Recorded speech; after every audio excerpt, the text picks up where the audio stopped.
नमस्कार। दोपहर समाचार में आपका स्वागत है।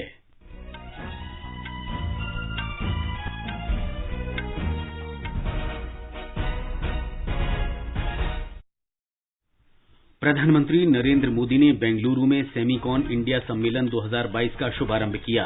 कहा, भारत को वैश्विक सेमीकंडक्टर आपूर्ति श्रृंखला में प्रमुख भागीदार के रूप में स्थापित करना हमारा उद्देश्य।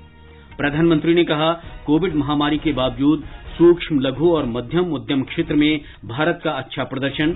श्री मोदी ने सूरत में वैश्विक पाटीदार व्यापार सम्मेलन का उद्घाटन किया। राष्ट्रीय पाठ्यक्रम रूपरेखा का दस्तावेज बेंगलुरु में जारी किया गया। केंद्रीय सड़क परिवहन और राजमार्ग मंत्री नितिन गडकरी ने तेलंगाना में भारतीय राष्ट्रीय राजमार्ग प्राधिकरण की 2 परियोजनाओं का लोकार्पण किया। विदेश मंत्री डॉक्टर सुब्रमण्यम जयशंकर अपनी विदेश यात्रा के दूसरे चरण में भूटान पहुंचे। अमरीकी अर्थव्यवस्था में इस वर्ष की पहली तिमाही में विकास दर कम हुई। मुद्रास्फीति और ब्याज दर बढ़ने का खतरा। मौसम विभाग ने अगले 2 दिन के लिए राजस्थान के कुछ हिस्सों और महाराष्ट्र के विदर्भ क्षेत्र में भीषण गर्मी की चेतावनी जारी की। संतोष ट्रॉफी फुटबॉल चैंपियनशिप के दूसरे सेमीफाइनल में आज शाम मंजेरी में मणिपुर का मुकाबला पश्चिम बंगाल से और आईपीएल क्रिकेट में आज शाम पुणे में पंजाब किंग्स का सामना लखनऊ सुपर जायंट्स से होगा।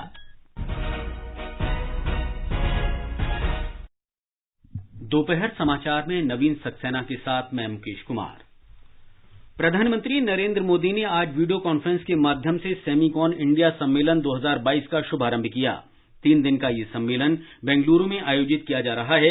प्रधानमंत्री मोदी ने इस अवसर पर दुनिया में सेमीकंडक्टर्स की महत्वपूर्ण भूमिका का उल्लेख करते हुए कहा कि हम सबका उद्देश्य भारत को वैश्विक सेमीकंडक्टर आपूर्ति श्रृंखला में प्रमुख भागीदारों में एक बनाना है।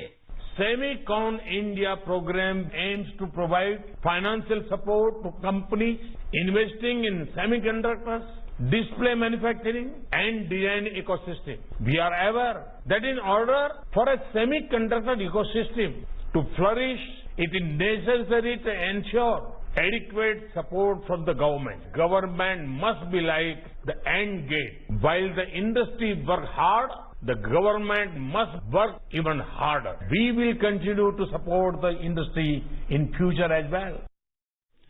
प्रधानमंत्री ने भारत को सेमीकंडक्टर प्रौद्योगिकी के लिए निवेश का प्रमुख स्थान बनाने के लिए 6 कारणों को गिनाया। हाल ही में वित्तीय समावेशन, बैंकिंग और डिजिटल भुगतान क्रांति के क्षेत्र में हुई प्रगति का उल्लेख करते हुए प्रधानमंत्री ने कहा कि भारत स्वास्थ्य और कल्याण के क्षेत्र से लेकर समावेश और सशक्तिकरण तक शासन के सभी क्षेत्रों में जीवन स्तर में सुधार के लिए डिजिटल तकनीक का इस्तेमाल कर रहा है। श्री मोदी ने कहा कि देश भर के 6 लाख गांवों को 5G दूरसंचार प्रौद्योगिकी से जोड़ने के लिए प्रयास किए जा रहे हैं। I see 6 reasons for India being an attractive investment destination for semiconductor technology. First, we are building the digital infrastructure to connect over 1.3 billion Indians. You have all heard of India's financial inclusion, banking and digital payment revolution. UPI is the world's most efficient payment infrastructure today. We are using digital technology to transform lives in all sectors of governance, from health and welfare to inclusion and empowerment. We are one of the largest consumers of data per capita and we continue to grow.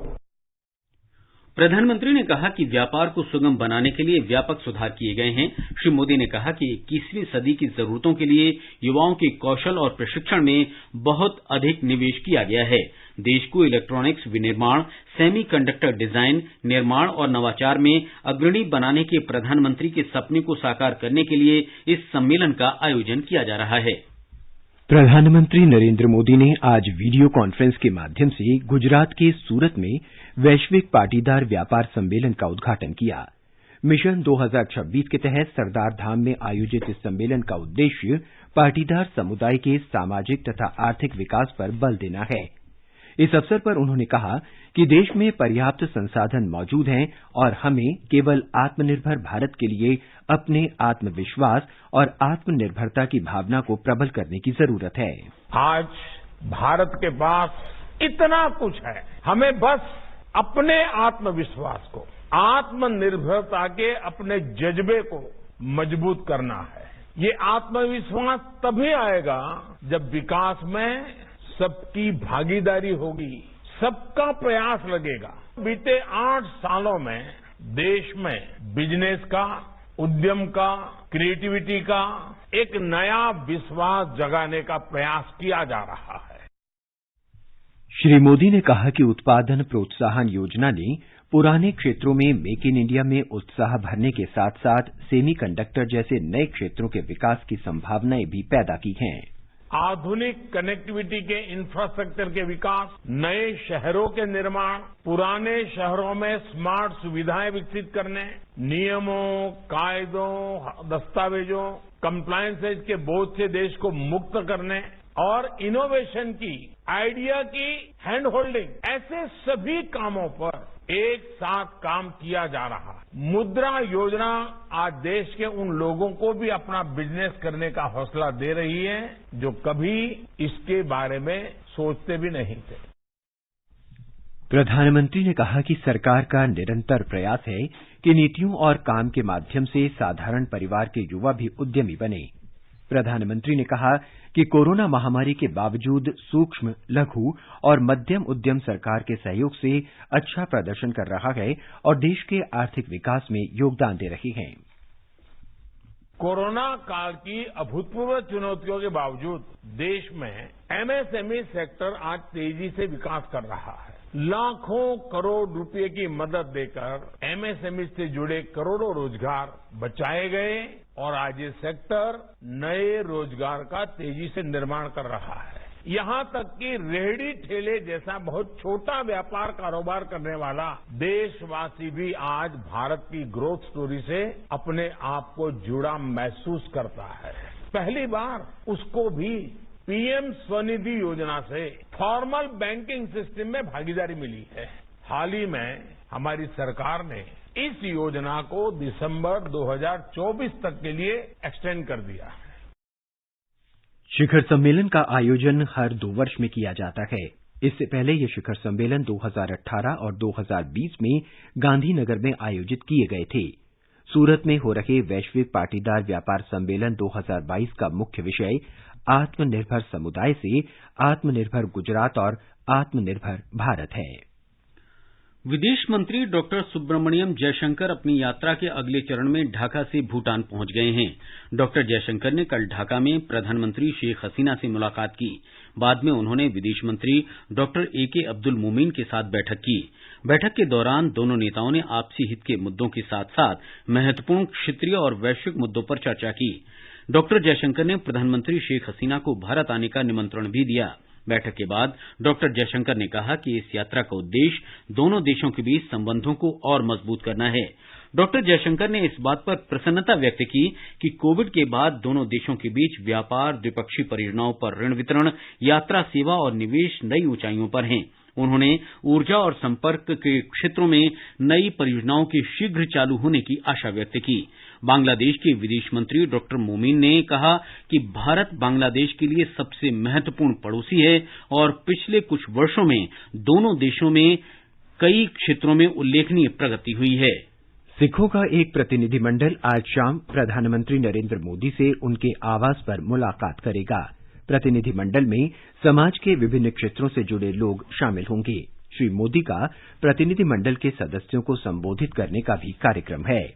ये समाचार हमारी website newsonair.com/hindi और हमारे mobile app news on AIR पर भी उपलब्ध हैं। सुनो ना, हाँ? सोच रहा हूँ अपना बिजनेस क्यों न बढ़ा लूं। तो रोका किसने है? हाँ? रोका तो किसी ने नहीं, पर समझ नहीं आ रहा कि मदद किससे मांगूं। मुझसे। तुमसे? तो अच्छा बताओ फिर। आकाशवाणी है ना, मैंने सुना है उसका नेटवर्क देश भर में फैला है। पर उससे मेरा क्या फायदा?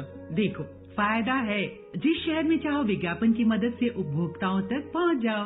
पर अब ये भी तो बता दो कि आकाशवाणी से संपर्क कैसे करूं? बहुत आसान है, मैं बताती हूँ। नंबर नोट करो, 870-001-42 4242। ओ 8700014242। हाँ। लो अभी फोन लगाता हूँ 8700014242 पर।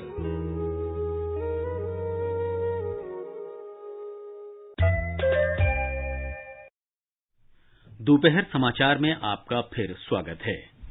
सड़क परिवहन और राजमार्ग मंत्री नितिन गडकरी ने कहा है कि देश भर में बुनियादी ढांचागत विकास परियोजनाओं, विशेष रूप से राजमार्गों के निर्माण कार्यों की रफ्तार बढ़ी है और इनके बनने से बड़ी संख्या में लोगों को लाभ हुआ है।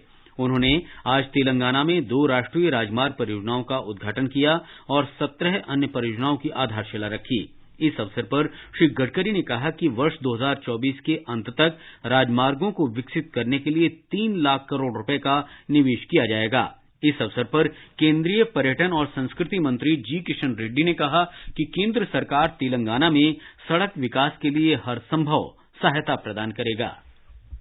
केंद्रीय शिक्षा, कौशल विकास और उद्यमिता मंत्री धर्मेंद्र प्रधान ने आज बेंगलुरु में राष्ट्रीय शिक्षा नीति के तहत राष्ट्रीय पाठ्यक्रम की रूपरेखा तैयार करने के लिए एक जनादेश दस्तावेज जारी किया।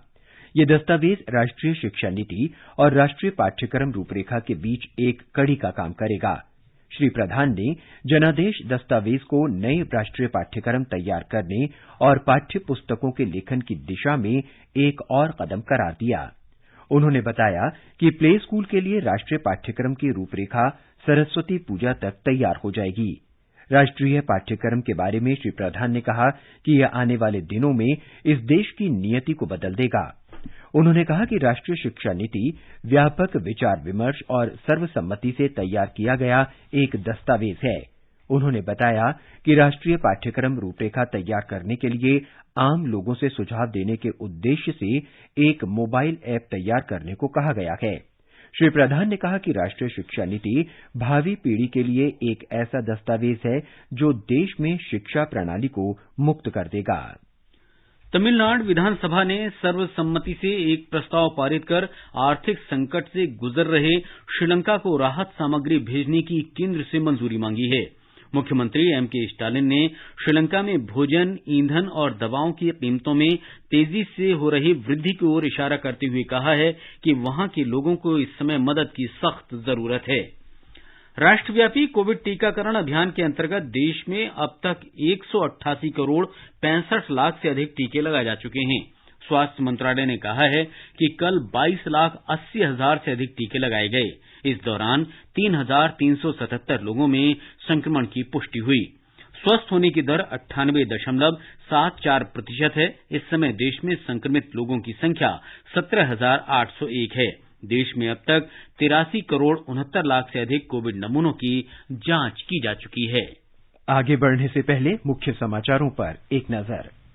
प्रधानमंत्री नरेंद्र मोदी ने बेंगलुरु में सेमीकॉन इंडिया सम्मेलन 2022 का शुभारंभ किया। कहा, भारत को वैश्विक सेमीकंडक्टर आपूर्ति श्रृंखला में प्रमुख भागीदार के रूप में स्थापित करना हमारा उद्देश्य। प्रधानमंत्री ने कहा, कोविड महामारी के बावजूद सूक्ष्म, लघु और मध्यम उद्यम क्षेत्र में भारत का अच्छा प्रदर्शन। श्री मोदी ने सूरत में वैश्विक पाटीदार व्यापार सम्मेलन का उद्घाटन किया। राष्ट्रीय पाठ्यक्रम रूपरेखा का दस्तावेज बेंगलुरु में जारी किया गया। केंद्रीय सड़क परिवहन और राजमार्ग मंत्री नितिन गडकरी ने तेलंगाना में भारतीय राष्ट्रीय राजमार्ग प्राधिकरण की 2 परियोजनाओं का लोकार्पण किया। विदेश मंत्री डॉक्टर एस जयशंकर अपनी विदेश यात्रा के दूसरे चरण में भूटान पहुंचे। अमरीकी अर्थव्यवस्था में इस वर्ष की पहली तिमाही में विकास दर कम हुई, मुद्रास्फीति और ब्याज दर बढ़ने का खतरा। मौसम विभाग ने अगले 2 दिनों के लिए राजस्थान के कुछ हिस्सों और महाराष्ट्र के विदर्भ क्षेत्र में भीषण गर्मी की चेतावनी जारी की। और खेलों में संतोष ट्रॉफी फुटबॉल चैंपियनशिप के दूसरे सेमीफाइनल में आज शाम मंजेरी में मणिपुर का मुकाबला पश्चिम बंगाल से होगा। आईपीएल क्रिकेट में आज शाम पुणे में पंजाब किंग्स का सामना लखनऊ सुपर जायंट से होगा। अमरीकी अर्थव्यवस्था में इस वर्ष के पहले 3 महीने में गिरावट के कारण मुद्रास्फीति की दर और ब्याज दरों में बढ़ोतरी की चुनौतियों का सामना करना पड़ रहा है। मीडिया की खबरों के अनुसार वर्ष 2020 में कोरोना महामारी के बाद से इस साल की पहली तिमाही में सकल घरेलू उत्पाद की दर में 1.4% की गिरावट दर्ज की गई है। जम्मू कश्मीर में डोडा जिले के युवाओं के लिए केंद्रीय रिजर्व पुलिस बल की 33वीं बटालियन ने भारत दर्शन का आयोजन किया है। इस अवसर पर सीआरपीएफ के उप महानिरीक्षक राजेश धाकरवाल ने कहा कि ये विद्यार्थी राजस्थान के प्रसिद्ध पर्यटन और ऐतिहासिक स्थलों का दौरा करेंगे। उन्हें प्रमुख राजनीतिक और सामाजिक हस्तियों से मिलने का भी अवसर मिलेगा।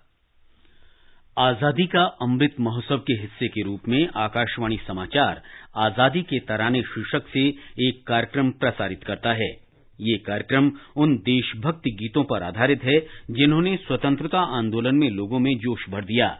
आजादी के तराने परिक्रमा कार्यक्रम में हर शुक्रवार शाम 4:45 बजे प्रसारित किया जाता है। स्वाधीनता आंदोलन के दौरान भारतीय जनमानस को उत्प्रेरित कर स्वतंत्रता का अलख जगाने और मातृभूमि के प्रति सेवा, समर्पण और त्याग की ज्वाला प्रज्वलित कर देने वाले अमर गीतों पर आधारित विशेष कार्यक्रम आजादी के तराने सुनना न भूलें। एफएम गोल्ड 100.1 मेगाहर्ट्ज पर प्रत्येक शुक्रवार शाम 4:45 पर परिक्रमा कार्यक्रम के अंतर्गत आजादी के तराने सिर्फ आकाशवाणी पर। आजादी का अमृत महोत्सव के अंतर्गत आइए अब सुनते हैं आकाशवाणी की विशेष प्रस्तुति आजादी का सफर। आजादी का अमृत महोत्सव।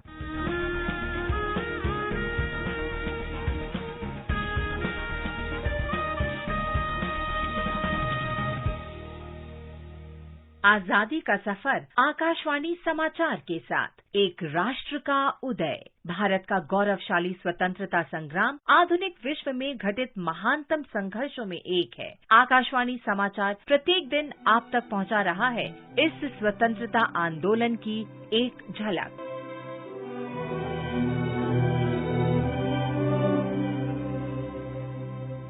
आज की इस कड़ी में हम स्मरण कर रहे हैं राजा महेंद्र प्रताप सिंह का। राजा महेंद्र प्रताप सिंह का जन्म सन 1886 में हाथरस में राज परिवार में हुआ था। 1914 में राजा महेंद्र प्रताप ने स्वाधीनता संग्राम में भाग लेने के लिए अपना राजपाट छोड़ दिया। 1 दिसंबर 1915 को उन्होंने भारत से बाहर काबुल में बागे बाबर में पहले अस्थायी भारत सरकार के गठन की घोषणा की। उन्होंने स्वयं को राष्ट्रपति घोषित किया और भोपाल के अपने सहयोगी क्रांतिकारी मौलाना बरकतुल्लाह को इस अस्थायी सरकार का प्रधानमंत्री बनाया।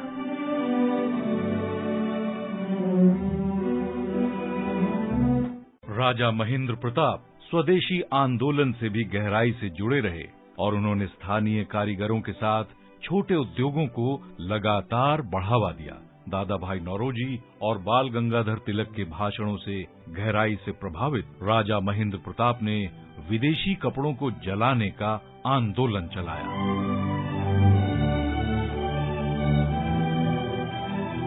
स्वाधीनता संग्राम में भारत के लिए समर्थन जुटाने के प्रयास में उन्होंने बाहर के कई देशों की यात्रा की। 1929 में उन्होंने बर्लिन में वर्ल्ड फेडरेशन का शुभारंभ किया। 1932 में उन्हें नोबेल शांति पुरस्कार के लिए नामित किया गया। 32 वर्ष के निर्वासन के बाद राजा महेंद्र प्रताप सिंह 1946 में अंततः भारत लौटे। सन 1957 में वो एक निर्दलीय उम्मीदवार के तौर पर मथुरा से लोकसभा के लिए चुने गए। 29 अप्रैल 1979 को अपनी अंतिम सांस तक वो लगातार समाज सुधार के कार्यों के लिए समर्पित रहे। महान राष्ट्रवादी नेता राजा महेंद्र प्रताप सिंह को आकाशवाणी समाचार का शत-शत नमन।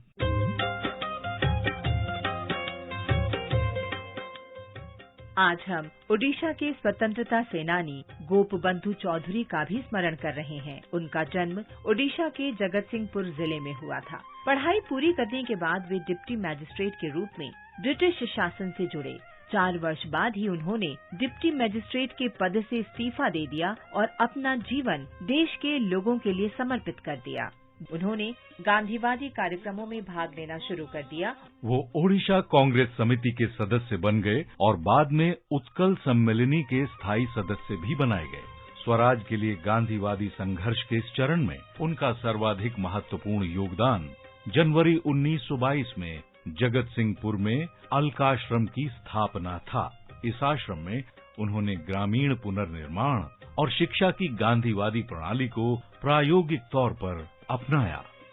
जीवन की खाली निराशार बाली मरु मरीचिका स्नेह प्रीति।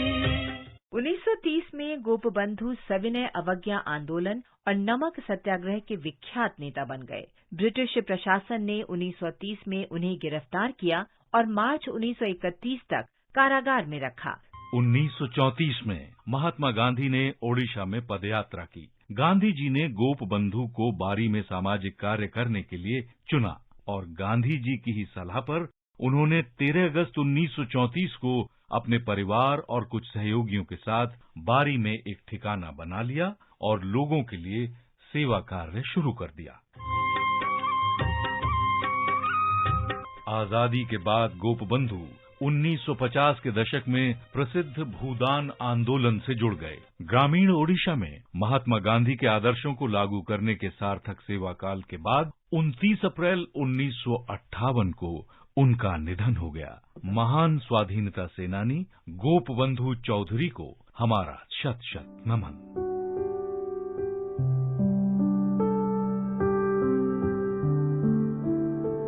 आज हम शहीद इंद्रभूषण राय का भी स्मरण कर रहे हैं। उनका जन्म 1890 में खुलना जिले में हुआ था, जो अब बांग्लादेश में है। 1908 में इंद्रभूषण हाई स्कूल के विद्यार्थी थे जब उन्होंने चंद्रनगर के मेयर पर बम फेंका था। बाद में वे मानिक टोला गुप्त संगठन के सदस्य बन गए। अलीपुर बम कांड में शामिल होने के लिए उन्हें 1909 में 10 वर्ष के लिए सेल्यूलर जेल भेज दिया गया।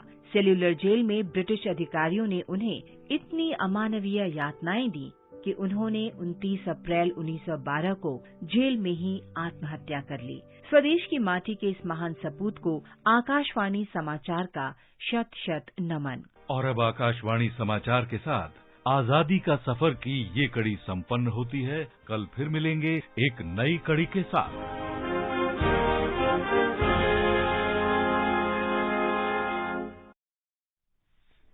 आज का संस्कृति संदेश समर्पित है यूनेस्को के अंतर्राष्ट्रीय थिएटर इंस्टीट्यूट को।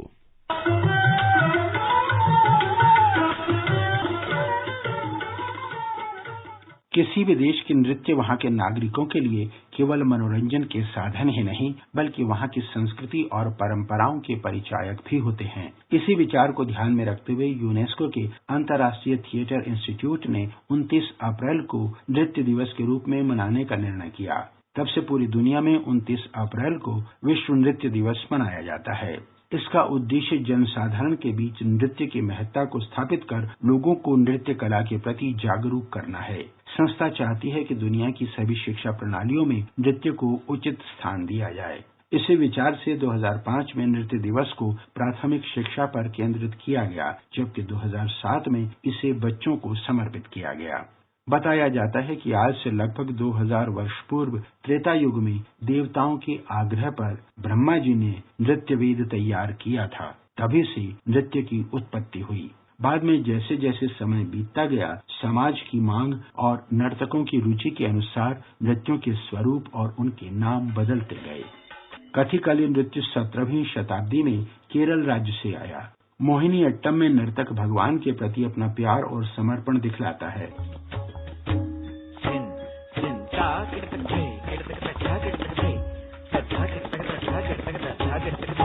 ओडिशा राज्य का ओडिशी नृत्य भगवान कृष्ण के प्रति नर्तक के प्रेम का प्रतीक है। कथक नृत्य की उत्पत्ति उत्तर प्रदेश से मानी जाती है। इसमें राधा कृष्ण की नटवरी शैली को प्रदर्शित किया जाता है। भरतनाट्यम तमिलनाडु राज्य का शास्त्रीय नृत्य है। आंध्र प्रदेश में जन्मे कुचिपुड़ी नृत्य को भगवान मेला नटकम नाम से भी जाना जाता है। विश्व नृत्य दिवस के अवसर पर हम संकल्प लें कि हम अपने देश के पारंपरिक नृत्यों में रुचि लेकर उन्हें प्रोत्साहित करेंगे।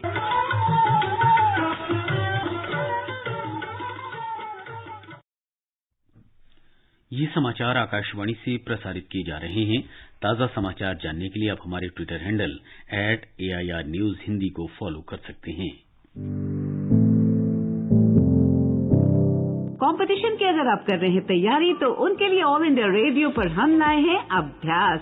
एक ऐसा कार्यक्रम जिसमें आप पूछेंगे सवाल व्हाट्सएप नंबर 9289094044 पर या फिर ईमेल करेंगे abhyas.airnews@gmail.com पर और हमारे विशेषज्ञ देंगे इसका जवाब। आपका अभ्यास हमारा प्रयास। ये आकाशवाणी है। राष्ट्रीय अल्पसंख्यक आयोग ने पाकिस्तान सिख गुरुद्वारा प्रबंधक कमेटी के पूर्व अध्यक्ष मस्तान सिंह सहित सिख समुदाय के लोगों पर हमले पर चिंता व्यक्त की है। माना जा रहा है कि एक प्रमुख भूखंड पर कब्जा करने की कोशिश कर रहे स्थानीय भूमाफिया ने इस हमले को अंजाम दिया। आयोग के अध्यक्ष इकबाल सिंह लालपुरा ने घटना पर चिंता व्यक्त की है। आयोग ने अल्पसंख्यक कार्य मंत्रालय से इस घटना को विदेश मंत्रालय के साथ उठाने को कहा है ताकि भविष्य में इस तरह की घटना दोबारा न हो और वहां सिखों की सुरक्षा के लिए उचित कदम उठाए जाएं। महाराष्ट्र में सत्र न्यायालय कल सांसद नवनीत राणा और उनके पति विधायक रवि राणा की जमानत याचिका पर सुनवाई करेगी। उन्हें हनुमान चालीसा विवाद के सिलसिले में गिरफ्तार किया गया है। राज्य पुलिस ने आज राणा दंपत्ति की जमानत का विरोध करते हुए न्यायालय में जवाब दाखिल किया।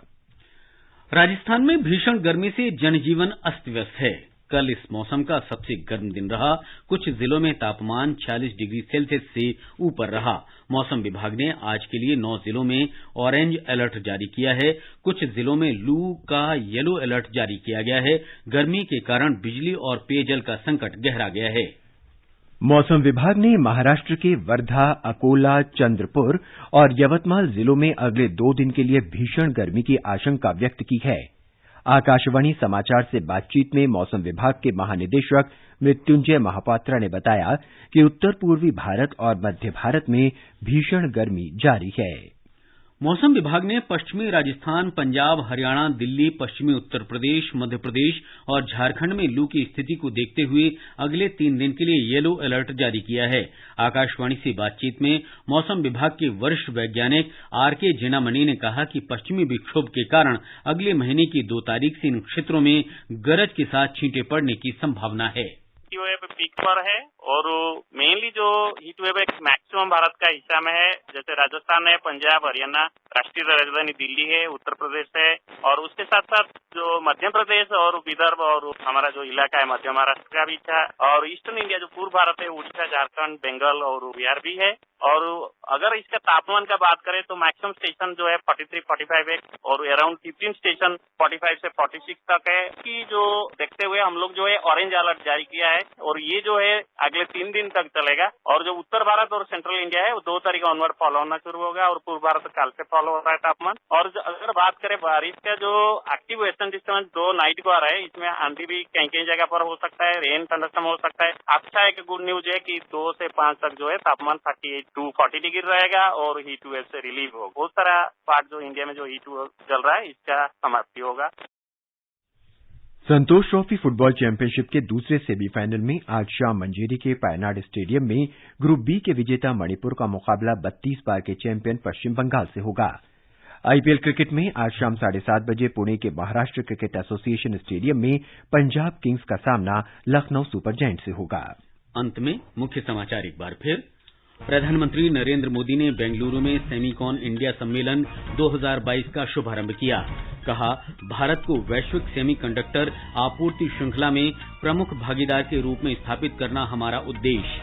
प्रधानमंत्री ने कहा, कोविड महामारी के बावजूद सूक्ष्म, लघु और मध्यम उद्यम क्षेत्र में भारत का अच्छा प्रदर्शन। श्री मोदी ने सूरत में वैश्विक पाटीदार व्यापार सम्मेलन का उद्घाटन किया। राष्ट्रीय पाठ्यक्रम रूपरेखा का दस्तावेज बेंगलुरु में जारी किया गया। केंद्रीय सड़क परिवहन और राजमार्ग मंत्री नितिन गडकरी ने तेलंगाना में भारतीय राष्ट्रीय राजमार्ग प्राधिकरण की 2 परियोजनाओं का लोकार्पण किया। विदेश मंत्री डॉक्टर सुब्रमण्यम जयशंकर अपनी विदेश यात्रा के दूसरे चरण में भूटान पहुंचे। अमरीकी अर्थव्यवस्था में इस वर्ष की पहली तिमाही में विकास दर कम हुई, मुद्रास्फीति और ब्याज दर बढ़ने का खतरा। मौसम विभाग ने अगले 2 दिन के लिए राजस्थान के कुछ हिस्सों और महाराष्ट्र के विदर्भ क्षेत्र में भीषण गर्मी की चेतावनी जारी की। संतोष ट्रॉफी फुटबॉल चैंपियनशिप के दूसरे सेमीफाइनल में आज मणिपुर का मुकाबला पश्चिम बंगाल से और आईपीएल क्रिकेट में आज शाम पुणे में पंजाब किंग्स का सामना लखनऊ सुपर जायंट से। इसके साथ ही दोपहर समाचार का ये अंक समाप्त हुआ। नमस्कार।